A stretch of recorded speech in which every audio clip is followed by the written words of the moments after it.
예, 하반기 경제 성적표가 좋지 못할 것이라는 것은 대통령의 시정연설을 포함해서 여러 차례 예고가 된 바 있습니다. 그러나 오늘 나온 수치는 그런 예상에도 미치지 못한 상황입니다. 원인이 무엇인지 또 앞으로 이걸 어떻게 대처를 해야 되는 것인지 경제산업부 이새누리 기자가 지금 나와 있습니다. 정부도 예상보다 좀 수치가 낮아가지고 좀 당혹해하는 그런 모습인 것 같습니다. 네, 오늘 홍남기 경제부총리도 예상보다 낮게 나왔다고 얘기했습니다. 예, 올해 성장률이 2%대를 유지하려면 3분기에 0.6% 정도는 나와야 한다는 게 시장의 평가였습니다. 예, 그런 면에서 아쉽다는 표현을 한 것으로 보입니다. 예.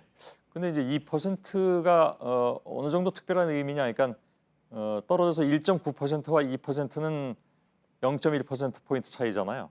물론 이제 심리적인 그런 면이 있겠습니다만 왜 중요합니까? 네, 맞습니다. 아무래도 이 숫자가 주는 상징성, 즉 가계와 기업의 심리에 미치는 영향이 크다고 볼 수 있습니다. 예, 지금까지 우리 연간 성장률이 2% 아래로 떨어진 건 4번 정도였습니다. 큰 흉작이었던 1956년, 그리고 석유 파동을 겪은 1980년, 그리고 IMF 외환위기와 글로벌 금융위기가 터졌던 1998년과 2009년입니다. 예, 모두 경제 위기 상황이었죠. 다만 지금이 그 정도의 위기 상황이냐 그렇게 평가하는 건 무리가 있습니다. 고성장하던 때와 지금은 같은 1%대라도 충격의 강도가 다르다는 건데 한국은행 얘기 들어보시죠. 예, 잠재 성장률이 우리가 떨어진다는 것을 인정하게 되면 그것은 2% 이하로 성장이 나오는 것은 우리가 받아들일 수치상으로는 나올 수 있는 것이다. 예. 자, 그러면 3분기에 이렇게 부진했던 이유에 대해서는 정부는 뭐라고 설명을 하고 있습니까?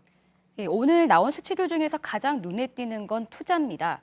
이 건설 투자는 지난해 말에 조금 좋아지다가 다시 1년 만에 최대폭으로 줄었습니다. 예, 아파트 건설 물량이 2015에서 17년 집중적으로 몰리다가 지난해부터 줄기 시작한 영향입니다. 설비 투자도 0.5% 늘어나는 데 그쳤습니다.